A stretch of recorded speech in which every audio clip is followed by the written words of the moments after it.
ये बेटा है मेरा सबसे छोटा, अभी तक ना ये माँ बाप की रेस्पेक्ट करके बात करते हैं, ना किसी गुरु का रेस्पेक्ट करते हैं, ना देवी देवता को मानते हैं और ना ही पूजा करता है।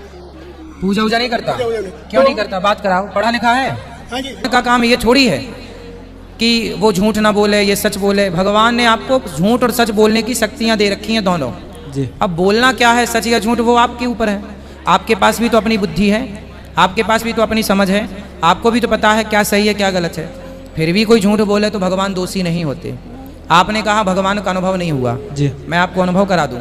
भगवान का अनुभव हम सबको होता है, कई बार हुआ, पर आप उसे स्वीकार नहीं कर पाते, एक्सेप्ट नहीं कर पाते। तकदीर का प्रिंसिपल जो मैं समझ रहा हूँ और जो मैंने सुना है वो ये है कि जो अल्लाह ने लिखा है करके आप कर रहे हो, ये जुमला गलत है।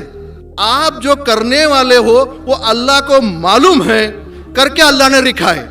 I hope I am right sir. Correct. तो सर अगर जब फ्री विल का जो प्रिंसिपल है तो ये तो इसके साथ टैली हो रहा है सर।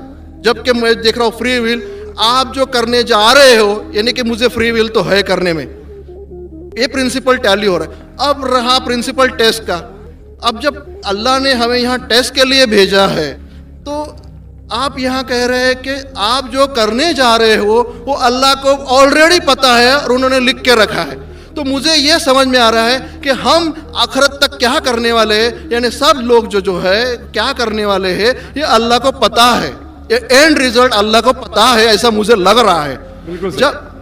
बिल्कुल सही। आई एम ग्लैड सर, जो मैं समझ रहा था सही समझ रहा था। अब यहाँ बात ये आ रही है कि सर अगर वर्ल्ड कप क्रिकेट का रिजल्ट मुझे अगर फाइनल रिजल्ट मालूम है तो पूरा वर्ल्ड कप मुझे देखने की जरूरत क्या है? वेरी गुड, बहुत अच्छा सवाल। लगता है कि आप बहुत पीस टीवी देखते हैं। काफी देखता हूँ सर। आपने जिस तरीके से तकदीर को शॉर्ट में कहा, यस सर, बहुत कम मुसलमान यहाँ कह पाएंगे। मुसलमान को भी ये प्रॉब्लम है तकदीर क्या है, मैच करने का कि फ्री विल एंड तकदीर बहुत कम मुसलमान कह सकते हैं। और आपने इतने बड़े मजमे में कहा, मैं आपको कांग्रेचुलेट करता हूं। Thank you sir. आपका आखिरी सवाल था कि अगर अल्लाह को पता है। Sir I have not yet finish my question sir, please. हाँ जी हाँ जी हाँ जी सर, ये तो एक पार्ट था क्वेश्चन का।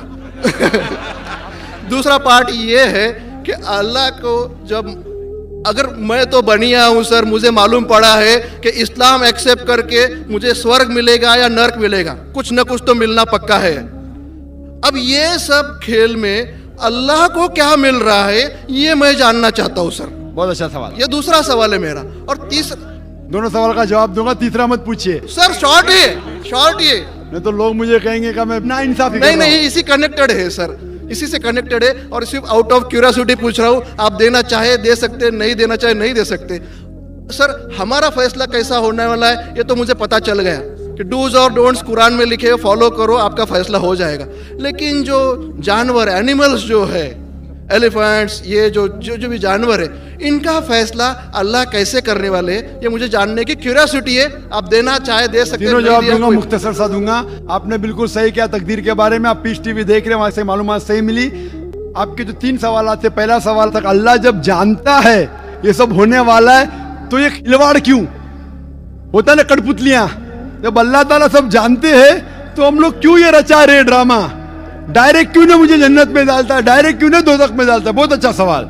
सबसे पहले ये सवाल कि अगर अल्लाह सुब्हाना व तआला आपको बोलेगा अच्छा ये आदमी अच्छे काम करने वाला है, इसको जन्नत में डाला, ये आदमी बुरे काम करने वाला है, दोज़ख में डाला, और डायरेक्ट अगर दुनिया में आने के बिना जन्नत में डालेगा, दोज़ख में डालेगा, जन्नत में वाला तो एतराज नहीं करेगा, दोज़ख में डालने वाला कहेगा आप मुझे दोज़ख में क्यों डाल रहे, मैंने क्या गुनाह किया?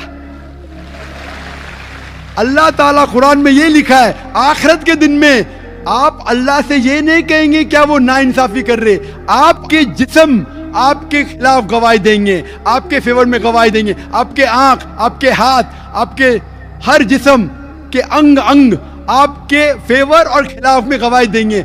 आपके आगे सब कुछ स्पष्ट रहेगा।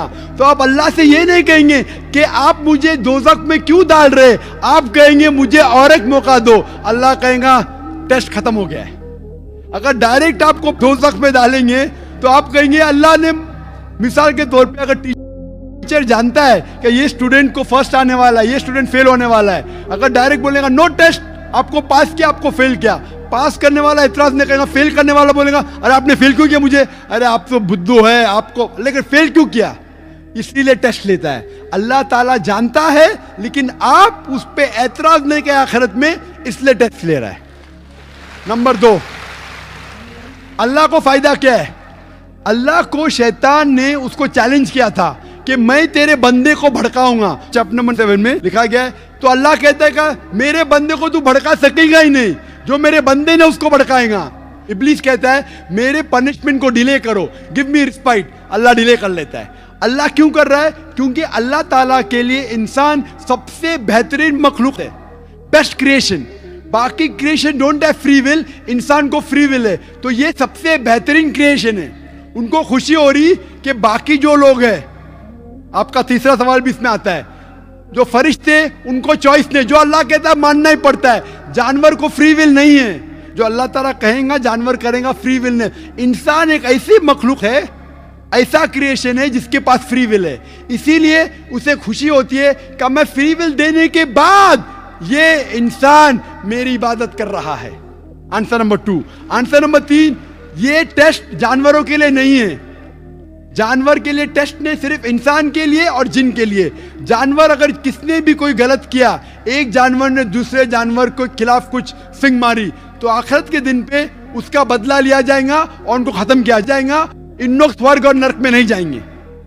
इंसान सबसे बेहतरीन मखलूक है, सबसे अच्छा क्रिएशन है, सिर्फ वो जन्नत या दोज़ख में जाएंगे।